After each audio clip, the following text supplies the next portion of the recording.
এই দাঁড়ান, আপনি রোজা আছেন? রোজা আছি ভাই। এই পানিটা পান করতে পারলে আপনাকে 1 লাখ টাকা পুরস্কার দিব। 1 লাখ কেন, 10 লাখ টাকা দিলেও আমি ওই পানি পান করবো।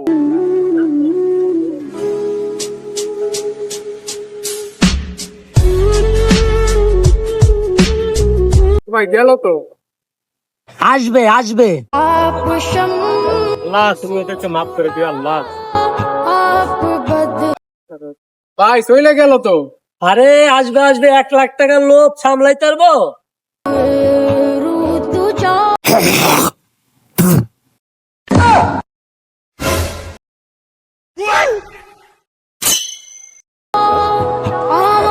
ইসলামকে যারা ভালোবাসেন অবশ্যই ভিডিওটা শেয়ার করবেন আর আপনার মন্তব্য কমেন্ট করে জানিয়ে যাবেন। নেক্সট ভিডিও আপনার জন্য। ধন্যবাদ।